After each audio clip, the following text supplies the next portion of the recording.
जय श्री राम। लोकसभा सीट से बीजेपी से हजारीबाग सम्माननीय इस मंडल के अध्यक्ष बाबूलाल जी, इस बार बड़े भाई मनोज यादव जी, हो रहे हैं इस सम्मानित मंच और यहाँ पर उपस्थित तमाम माताएं बहनें, मिले, बुजुर्ग नौजवान साथियों, सभी का बहुत बहुत अभिनंदन है।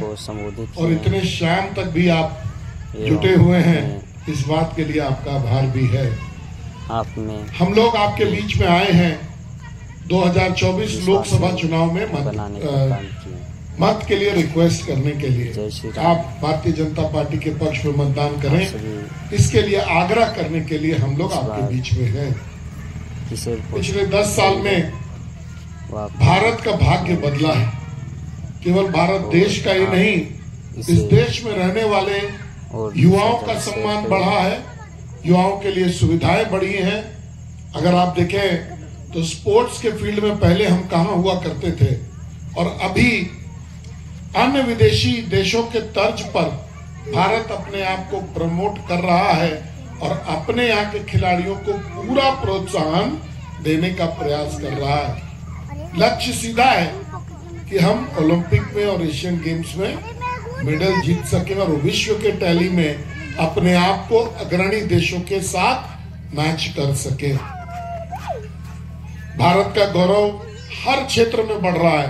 विदेश नीति देखिए वहां बढ़ रहा है, रक्षा की नीति देखिए वहां बढ़ रहा है, और देश के साथ साथ देश के रहने वाले गरीबों का भी भाग्य बदल रहा है। मोदी जी की योजनाएं हर घर में, हर गरीब के घर में पहुंच रही हैं, चाहे वो बैंक का खाता खोलने का योजना हो, चाहे वो शौचालय बनाने का योजना हो, गैस का सिलेंडर चूल्हा देने का योजना हो, वैक्सीन आपको जो दिया गया उसका योजना हो, आपको जो राशन दिया जा रहा है या आगे भी दिया जाते रहेगा वो हो, 5 लाख का आपका हेल्थ का इंश्योरेंस हो, कृषि सम्मान का जो राशि आपके अकाउंट में 2000 रुपया करके आता है 3 बार साल में, वो किया और उनको गरीबी रेखा से बाहर लाने का प्रयास कर रहे हैं। अभी भी बहुत सारे चैलेंजेस बाकी हैं। ये एक युवा देश है, रोजगार यहाँ का बहुत बड़ा समस्या है। युवा पढ़ लिख करके बेरोजगार गांव में बैठे हैं या फिर पलायन करने को मजबूर हैं। इन सब चीजों पर भी ध्यान देने की आवश्यकता है। हम लोग आपसे आग्रह करने आए हैं कि विकास की ये जो गाड़ी है ये आगे भी चलते रहे, विकास आपके बाल बच्चे तक जाए, आपका परिवार, आपका गांव, आपका जिला, आपका राज्य, आपका देश प्रगति करे।